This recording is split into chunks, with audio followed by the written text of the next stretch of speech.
ಸಂಪದ ತಲೆ ಹಿಡಿದುಕೊಂಡು ಮಂಚದ ಮೇಲೆ ಕುಳಿತಳು. ಪಕ್ಕದಲ್ಲೇ ವೀರ್ ಕಲ್ಲಿನಂತೆ ಸ್ಥಿರವಾಗಿ ಕುಳಿತಿದ್ದ. ಅವನ ಎದುರಿಗೆ ಒಂದು ಲೋಟದಲ್ಲಿ ಕಡು ಹಸಿರು ಬಣ್ಣದ ಬೇವಿನ ಕಹಿ ಜ್ಯೂಸ್ ಇತ್ತು. ಅದು ನೋಡಲು ಎಷ್ಟು ಕಹಿಯಾಗಿತ್ತೋ ವೀರ್ನ ಮುಖ ಅದಕ್ಕಿಂತ ಗಂಭೀರವಾಗಿತ್ತು. ಸಂಪದ ಅರ್ಧ ನಿದ್ದೆಯಲ್ಲೇ ನಗುತ್ತಾ, ಓಹೋ ವೀರ್, ಇದೇನು ಸಡನ್ ಆಗಿ ಬೆಳ್ಳಂಬೆಳಗ್ಗೆ ಜ್ಯೂಸ್ ಪಾರ್ಟಿನಾ? ನನ್ನ ಮೇಲೆ ಪ್ರೀತಿ ಜಾಸ್ತಿಯಾಗಿ ನನಗೋಸ್ಕರ ಹೆಲ್ತ್ ಜ್ಯೂಸ್ ಮಾಡಿದ್ದೀಯಾ? ಇರಲಿ, ನಾನು ನಲ್ಲಿ ನೀರು ಹಿಡಿಬೇಕು ಅಲ್ವಾ? ಟೈಮ್ ಆಯಿತು ಅನಿಸುತ್ತೆ, ನಾನು ಹೋಗ್ತೀನಿ ಎಂದು ಅಲ್ಲಿಂದ ಎಸ್ಕೇಪ್ ಆಗಲು ಎದ್ದು ನಿಂತಳು. ವೀರ್ ಅವಳ ಕೈಯನ್ನು ಗಟ್ಟಿಯಾಗಿ ಹಿಡಿದು ಮತ್ತೆ ಕೂರಿಸಿದ. ವೀರ್ ತಂಪಾದ ಧ್ವನಿಯಲ್ಲಿ, ಟೈಮ್ ಎಷ್ಟಾಗಿದೆ ಅಂತ ನೋಡು ಸಂಪದ ಗೋಡೆಯ ಮೇಲಿದ್ದ ಹಳೆಯ ಗಡಿಯಾರ ನೋಡಿದಳು. ಸಮಯ ಬೆಳಿಗ್ಗೆ 10 ಗಂಟೆ. ಅವಳ ಹಾರ್ಟ್ ಬೀಟ್ ಒಂದು ಕ್ಷಣ ನಿಂತಂತಾಯಿತು. ಅವಳು ಲಂಡನ್ನಲ್ಲಿ ಇದ್ದಾಗಲೂ ಇಷ್ಟು ತಡವಾಗಿ ಎದ್ದಿರಲಿಲ್ಲ. ಸಂಪದ ನಟಿಸುತ್ತಾ, ಓ ಗಾಡ್, 10? ವೀರ್, ನಿನಗೆ ಗೊತ್ತಲ್ವಾ ನಿನ್ನೆ ಪೂಜೆ ಅಂತ ನೀನು ಎಷ್ಟು ಕೆಲಸ ಮಾಡಿಸಿದೆ. ಆ ಸುಸ್ತಿಗೆ ಸ್ವಲ್ಪ ಜಾಸ್ತಿ ನಿದ್ದೆ ಬಂದಿದೆ ಅಷ್ಟೆ. ಪಾಪ, ನಾನೇನು ಮಾಡಲಿ ಎಂದು ಮುಗ್ಧತೆಯ ರಾಗ ತೆಗೆದಳು. ವೀರ್ ಆ ಜ್ಯೂಸ್ ಗ್ಲಾಸ್ ಅನ್ನು ಅವಳ ಮೂಗಿನ ಹತ್ತಿರ ತಂದನು. ಆ ಕಟುವಾಸನೆಗೆ ಸಂಪದಾಳಿಗೆ ವಾಕಳಿಕೆ ಬಂದಂತಾಯಿತು. ವೀರ್, ನಿನ್ನೆ ಪೂಜೆ ಇತ್ತೋ ಅಥವಾ ಪಬ್ನಲ್ಲಿ ಪಾರ್ಟಿ ಇತ್ತೋ ನನಗೆ ಗೊತ್ತಿಲ್ಲ, ಆದರೆ ನಿನ್ನ ಮೈ ಮೇಲಿರೋ ಆಲ್ಕೋಹಾಲ್ ವಿಷ ಇಳಿಯಬೇಕೆಂದರೆ ಈ ಬೇವಿನ ಜ್ಯೂಸ್ ಕುಡಿಯಲೇಬೇಕು. ಇದನ್ನು ಇಡೀ ಗಲ್ಲಿಯ ಜನರು ನಿನಗೋಸ್ಕರ ತಯಾರು ಮಾಡಿದ್ದಾರೆ, ಕುಡಿ. ಸಂಪದಾಳಿಗೆ ನಾಲಿಗೆ ಒಣಗಿದಂತಾಯಿತು. ಇವನಿಗೆ ಪಬ್ ವಿಷಯ ಪಕ್ಕಾ ಗೊತ್ತಾಗಿದೆ ಎಂದು ಅವಳಿಗೆ ಖಚಿತವಾಯಿತು. ಆದರೂ ಅವಳು ಧೈರ್ಯ ಬಿಡಲಿಲ್ಲ. ಸಂಪದ, ವೀರ್, ನೀನು ಅತಿಯಾಗಿ ಮಾತಾಡ್ತಿದ್ದೀಯ. ಯಾವ ಪಬ್? ಅರುಣಿ ಬಂದಿದ್ಲು ಅಷ್ಟೇ. ಇದನ್ನು ನಾನು ಕುಡಿಯಲ್ಲ. ವೀರ್, ಕುಡಿ ಸಂಪದ, ಇಲ್ಲದಿದ್ದರೆ ನಾನು ನಿನ್ನನ್ನು ಈ ಮನೆಯಿಂದ ಹೊರಗೆ ಹಾಕ್ತೀನಿ. ಕೃಷ್ಣ ಅವರ ಮಗಳು ಬೀದಿಯಲ್ಲಿ ಭಿಕ್ಷೆ ಬೇಡೋ ಕಾಲ ಬರುತ್ತೆ.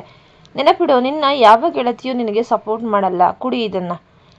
ಅವಳ ಅಹಂಕಾರ ಮೊದಲ ಬಾರಿಗೆ ಭಯದ ಮುಂದೆ ಸೋಲುತ್ತಿತ್ತು. ವೀರ್ನ ಕಣ್ಣಲ್ಲಿ ಕಂಡ ಆ ಅಧಿಕಾರ ಅವಳನ್ನು ಅಕ್ಷರಶಃ ಮೌನವಾಗಿಸಿತು. ಪಬ್ನಲ್ಲಿ ತನ್ನ ಫ್ರೆಂಡ್ ಮುಂದೆ ನಾಳೆ ಇವನ ಮುಖದ ಮೇಲೆ ಡಿವೋರ್ಸ್ ಪೇಪರ್ ಎಸಿತೀನಿ ಎಂದು ಬಾಡಾಯಿ ಕೊಚ್ಚಿಕೊಂಡಿದ್ದ ಅವಳಿಗೆ ಈಗ ವೀರ್ನ ಮುಖವನ್ನೇ ನೋಡಲು ಶಕ್ತಿ ಇಲ್ಲದಂತಾಯಿತು.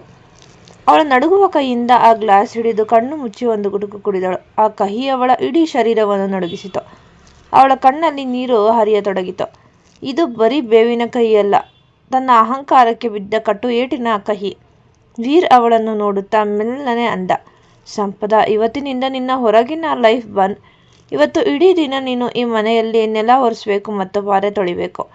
ನಿನ್ನ ಹತ್ತಿರ ಇರೋ ಆ ಸೀಕ್ರೆಟ್ ಫೋನ್ ಈಗ ನನ್ನ ಹತ್ರ ಇದೆ. ವೀರ್ ತನ್ನ ಜೇಬಿನಿಂದ ಸಂಪದಾಳ ಐಫೋನ್ ತೆಗೆದು ಅವಳ ಮುಂದೆ ತೋರಿಸಿದ. ಸಂಪದಾಳಿಗೆ ಅಕ್ಷರಶಃ ಆಕಾಶವೇ ತಲೆಯ ಮೇಲೆ ಬಿದ್ದಂತಾಯಿತು. ತಾನು ಅತಿ ಬುದ್ಧಿವಂತೆ, ವೀರ್ ಒಬ್ಬ ದಡ್ಡ ಎಂದುಕೊಂಡಿದ್ದ ಅವಳಿಗೆ ತನ್ನ ಪ್ರತಿ ಚಲನೆಯನ್ನು ಅವನು ಹದ್ದಿನ ಕಣ್ಣಿನಂತೆ ಗಮನಿಸುತ್ತಿದ್ದ ಎನ್ನುವ ಸತ್ಯ ಈಗ ದಿಗಿಲು ಹುಟ್ಟಿಸಿತ್ತು. ವೀರ್, ಏನು ಅಂದುಕೊಂಡಿದ್ದೀಯ ಸಂಪದ ಎಂದು ಅರುಣಿ ಈ ಮನೆಗೆ ಬಂದು ನಿನ್ನ ಹತ್ತಿರ ಮಾತನಾಡುತ್ತಾ ಇಬ್ಬರು ಕಣ್ಣು ಸನ್ನೆ ಮಾಡಿ ಮೊಬೈಲನ್ನು ತಲೆದಿಮ್ಮಿನ ಅಡಿಯಲ್ಲಿ ಅಡಗಿಸಿಟ್ಟಿದ್ದನ್ನು ನಾನು ನೋಡಿಲ್ಲ ಅಂದುಕೊಂಡಿದ್ದೀಯ? ನಾನೇ ಹೋಗಲಿ ಬಿಡು ಅಂತ ಸುಮ್ಮನೆ ಇದ್ದೆ. ಆದರೆ ನಿನ್ನ ಆಟ ಅತಿಯಾಗುತ್ತಿದೆ. ಈ ವೀರ್ನ ಮದುವೆಯಾಗಿದ್ದೀಯಾ ಅಂದಮೇಲೆ ಅವನ ಹೆಂಡತಿಯಾಗಿ ಇರಬೇಕೇ ಹೊರತು ಇನ್ನು ಕೂಡ ನಿನ್ನ ಅಪ್ಪನ ಮಗಳಾಗಿ ಪಬ್ನಲ್ಲಿ ಕುಡಿಯುವುದಲ್ಲ. ವೀರ್ನ ಕಣ್ಣುಗಳಲ್ಲಿ ಮೊದಲ ಬಾರಿಗೆ ಅಂತಹ ತೀಕ್ಷ್ಣವಾದ ಸಿಟ್ಟು ಕಂಡ ಸಂಪದಳಿಗೆ ಮೈ ನಡುಗಿತು. ವೀರ್, ಇನ್ನೊಂದು ಸಾರಿ ಏನಾದರೂ ನನ್ನ ಮಾತನ್ನು ಮೀರಿ ನಡೆದರೆ ಅದರ ಪರಿಣಾಮ ಹೇಗಿರುತ್ತೆ ಅಂತ ಈಗಲೇ ತೋರಿಸ್ತೀನಿ ಬಾ ಎಂದು ಅವಳ ಕೈಯನ್ನು ಗಟ್ಟಿಯಾಗಿ ಹಿಡಿದು ಎಳೆದುಕೊಂಡು ಹೋಗಿ ಆಚೆ ಮನೆಯ ಪಾರ್ವತಮ್ಮ ಅಜ್ಜಿಯ ಮನೆಯ ಮುಂದೆ ನಿಲ್ಲಿಸಿದ. ವೀರ್, ಅಜ್ಜಿ, ನಿಮ್ಮ ಮೊಮ್ಮಗಳು ಮಾಣಂತನಕ್ಕೆ ಬಂದಿದ್ದಾಳೆ ಅಲ್ವಾ? ಪಾಪ, ನಿಮಗೆ ವಯಸ್ಸಾಗಿದೆ, ಕೆಲಸ ಮಾಡಲು ಕಷ್ಟವಾಗುತ್ತೆ. ಇವತ್ತು ನಿಮಗೆ ಫ್ರೀಯಾಗಿ ಒಬ್ಬ ಕೆಲಸದವಳನ್ನು ಕೊಡ್ತಿದ್ದೀನಿ ನೋಡಿ. ನನ್ನ ಹೆಂಡತಿ ಇವತ್ತು ಒಂದು ವ್ರತ ಮಾಡ್ತಿದ್ದಾಳಂತೆ. ಅದೇನಪ್ಪ ಅಂದರೆ ಯಾವುದಾದರೂ ಮಗುವಿನ ಸ್ನಾನ ಮಾಡಿಸುವುದು, ಊಟ ಮಾಡಿಸುವುದು, ಮಗು ಮಾಡಿದ ಕಕ್ಕವನ್ನು ತಾನೇ ಸ್ವತಃ ಕೈಯಿಂದ ಸ್ವಚ್ಛ ಮಾಡುವುದು. ಸಂಪದಾಳಿಗೆ ವಾಕರಿಕೆ ಬಂದಂತಾಯಿತು. ವೀರ್, ನೀನು ಏನು ಹೇಳ್ತಿದ್ದೀಯಾ? ನಾನು ಇದನ್ನೆಲ್ಲ ಮಾಡಬೇಕಾ ಎಂದು ಕಿರಿಚಿದಳು. ವೀರ್ ನಿರ್ಲಕ್ಷ್ಯದಿಂದ, ಹೌದು ಅಜ್ಜಿ, ಹೀಗೆ ಮಾಡಿದರೆ ನಮಗೆ ಬೇಗ ಮಕ್ಕಳಾಗುತ್ತದಂತೆ ಅಂತ ಇವಳೇ ಬೇಡಿಕೊಂಡಳು. ಇವತ್ತು ಇವಳ ಹತ್ತಿರ ನಿಮಗೆ ಏನೇನು ಕೆಲಸ ಬೇಕೋ ಅದೆಲ್ಲ ಮಾಡಿಸ್ಕೊಳ್ಳಿ. ಸಂಜೆವರೆಗೂ ಇವಳು ನಿಮ್ಮ ಮನೆ ಆಳು. ಹೀಗೆ ಹೇಳಿ ವೀರ್ ಅವಳನ್ನು ಅಲ್ಲೇ ಬಿಟ್ಟು ವಾಪಸ್ ತನ್ನ ಮನೆಯ ಕಡೆ ತಿರುಗಿಯೂ ನೋಡದೆ ಹೊರಟು ಹೋದ. ಅಜ್ಜಿ ಸಂಪದಾಳನ್ನು ಮೇಲಿಂದ ಕೆಳಗೆ ನೋಡಿದರು. ಆದರೆ ಅಜ್ಜಿಯ ಮನೆಯ ವಾಸನೆ ಅವಳಿಗೆ ಉಸಿರುಗಟ್ಟಿಸುತ್ತಿತ್ತು. ಅಜ್ಜಿ, ಬಾ ಮಗಳೇ, ವೀರ್ ಎಷ್ಟು ಒಳ್ಳೆಯವನು ನೋಡು, ನಿನಗೆ ಎಷ್ಟು ಒಳ್ಳೆ ಬುದ್ಧಿ ಕೊಟ್ಟಿದ್ದಾನೆ. ಆ ಮಗು ಅಳ್ತಿದೆ ನೋಡು, ಮೊದಲು ಅದರ ಬಟ್ಟೆ ಬಿಚ್ಚಿ ಅದನ್ನು ಕ್ಲೀನ್ ಮಾಡು. ಮಗು ಎಲ್ಲ ಗಲೀಜು ಮಾಡಿಕೊಂಡಿದೆ. ನಿನ್ನ ಆ ಸೀರೆ ಸ್ವಲ್ಪ ಮೇಲೆ ಎತ್ಕೋ, ಇಲ್ಲದಿದ್ದರೆ ಗಲೀಜಾಗುತ್ತೆ. ಸಂಪದ ಆ ಮಗುವನ್ನು ನೋಡಿ ಹೇವರಿಕೆ ಮಾಡಿಕೊಂಡು ತನ್ನ ಸುಂದರವಾದ ಕೈಗಳಿಂದ ಮಗುವಿನ ಕೊಳೆಯನ್ನು ತೊಳೆಯಬೇಕಾ? ಲಂಡನ್ನಲ್ಲಿ ಫೇಶಿಯಲ್ ಮಾಡಿಸಿಕೊಳ್ಳುತ್ತಿದ್ದ ಈ ಕೈಗಳು ಇವತ್ತು ಇಂಥದ್ದನ್ನು ಮುಟ್ಟಬೇಕಾ? ಸಂಪದ: ಅಜ್ಜಿ, ನನಗೆ ಇದು ಬರಲ್ಲ. ಅಜ್ಜಿ ಗದರಿಸುತ್ತಾ: ಬರಲ್ಲ ಅಂದರೆ ಹೇಗೆ? ಹೆಣ್ಣಾದವಳಿಗೆ ಇದೆಲ್ಲ ಬರಬೇಕು. ಸುಮ್ಮನೆ ನಿಲ್ಬೇಡ, ಅಲ್ಲಿರೋ ಬಕೆಟ್ ತಗೋ, ಆ ಬಟ್ಟೆಗಳನ್ನು ಒಗೆದು ಆಮೇಲೆ ಮಗುವಿಗೆ ಸ್ನಾನ ಮಾಡಿಸು. ವೀರ್ ಸಾಯಂಕಾಲ ಬಂದಾಗ ನಾನು ಅವನಿಗೆ ರಿಪೋರ್ಟ್ ಕೊಡಬೇಕು, ಹುಷಾರು. ಸಂಪದ ಬೇರೆ ದಾರಿ ಇಲ್ಲದೆ ಅಳುತ್ತಾ ವಾಕರಿಕೆ ತಡೆಯುತ್ತಾ ಮಗುವಿನ ಗಲೀಜನ್ನು ಕ್ಲೀನ್ ಮಾಡಲು ಮುಂದಾದಳು. ಅವಳ ಕಣ್ಣಲ್ಲಿ ನೀರು ಧಾರಾಕಾರವಾಗಿ ಹರಿಯುತ್ತಿತ್ತು. ಪಬ್ನಲ್ಲಿ ತನ್ನ ಫ್ರೆಂಡ್ ಜೊತೆ ಮೋಜು ಮಾಡುತ್ತಿದ್ದ ದೃಶ್ಯ ನೆನಪಾಗಿ ಈಗ ಈ ಸ್ಥಿತಿಯಲ್ಲಿ ಇರುವುದನ್ನು ಕಂಡು ಅವಳಿಗೆ ತನ್ನ ಮೇಲೆ ತನಗೆ ಅಸಹ್ಯವಾಯಿತು. ಸಂಪದ ಮನಸ್ಸಿನಲ್ಲೇ: ವೀರ್, ನೀನು ನನಗೆ ಇಷ್ಟು ದೊಡ್ಡ ಅವಮಾನ ಮಾಡ್ತಿದ್ದೀಯಾ ಅಲ್ವಾ? ನಿನ್ನನ್ನು ನಾನು ಸುಮ್ಮನೆ ಬಿಡಲ್ಲ. ಆದರೆ ಈ ಅಜ್ಜಿಯ ಕೈಯಿಂದ ತಪ್ಪಿಸಿಕೊಳ್ಳೋದು ಹೇಗೆ? ಅತ್ತ ವೀರ್ ದೂರದಲ್ಲಿ ನಿಂತು ಕಿಟಕಿಯ ಸಂದುವಿನಿಂದ ಇದೆಲ್ಲವನ್ನು ನೋಡಿ ಮನಸ್ಸಿನಲ್ಲೇ ಅಂದುಕೊಂಡ. ಸಂಪದ: ಅಹಂಕಾರದ ಕೊಳೆಯನ್ನು ತೊಳೆಯಬೇಕಾದರೆ ಮೊದಲು ನಿನ್ನ ಕೈಗಳು ಮಣ್ಣಾಗಬೇಕು. ಇದು ಕೇವಲ ಆರಂಭವಷ್ಟೇ. ಸಂಪದಳ ಪಾಲಿಗೆ ಆ ಕ್ಷಣ ನರಕಕ್ಕಿಂತ ಕಡಿಮೆಯೇನೂ ಇರಲಿಲ್ಲ. ಆ ಮಗು ಅಳುತ್ತಾ ಕಾಲು ಬಡಿಯುತ್ತಿದ್ದಂತೆ ಅದರ ಮೈಮೇಲಿದ್ದ ಕೊಳೆ ಸಂಪದಾಳ ಸೀರೆಗೆ ಸಿಡಿಯಿತು. ಅಸಹ್ಯದಿಂದ ಅವಳು ಮೈಯೆಲ್ಲ ಜುಮ್ ಎಂದಂತಾಯಿತು. ಕಿರುಚಲು ಹೋದಳು, ಆದರೆ ಅಜ್ಜಿಯ ಕೈಯಲ್ಲಿದ್ದ ಆ ಪರಿಕೆ ಅವಳನ್ನು ಸುಮ್ಮನಾಗಿಸಿತ್ತು. ಸಂಪದ ವಾಕರಿಕೆ ಬರುತ್ತಿದ್ದರೂ ಅನಿವಾರ್ಯವಾಗಿ ಆ ಮಗುವನ್ನು ಎತ್ತಿಕೊಂಡಳು. ಲಂಡನ್ನಲ್ಲಿ ಬೆಳೆದ ಆ ನವಿರು ಕೈಗಳು ಈಗ ಮಗುವಿನ ಕೊಳೆಯನ್ನು ತೊಳೆಯಬೇಕಾದ ಅನಿವಾರ್ಯತೆ. ಅಜ್ಜಿ, ಏನೇ ಹಾಗೆ ನೋಡ್ತಿದ್ದೀಯಾ? ಆ ನೀರು ತಗೋ, ಮಗುವನ್ನು ತೊಳೆ. ಹೆಣ್ಣಾದವಳಿಗೆ ಮಗು ಅಂದರೆ ದೈವ ಇರಬೇಕು, ಅಸಹ್ಯ ಪಡಬಾರ್ದು.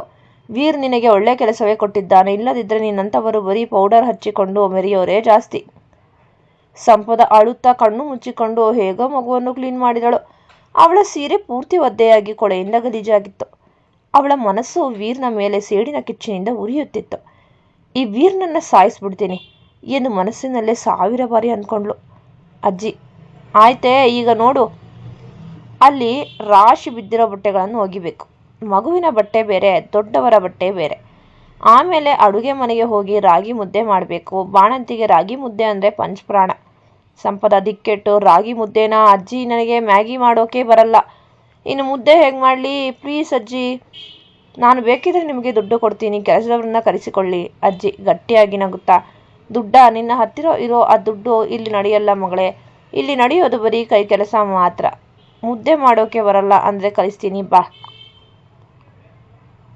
ಅಜ್ಜಿಯ ಮನೆಯ ಆ ಹಳೆಯ ಒಲೆಯ ಮುಂದೆ ಸಂಪದ ಕುಳಿತುಕೊಳ್ಳಬೇಕಾಯಿತು. ಹೊಗೆಯಿಂದ ಅವಳ ಫೇಶಿಯಲ್ ಮಾಡಿದ ಮುಖ ಕಪ್ಪಾಗತೊಡಗಿತ್ತು. ರಾಗಿ ಹಿಟ್ಟು ಹಾಕುವಾಗ ಅದು ಅವಳ ಮುಖದ ಮೇಲೆ ಸಿಡಿದು ಕೆನ್ನೆಯ ಮೇಲೆಲ್ಲ ಹಿಟ್ಟಿನ ಕಲೆಗಳಾದವು.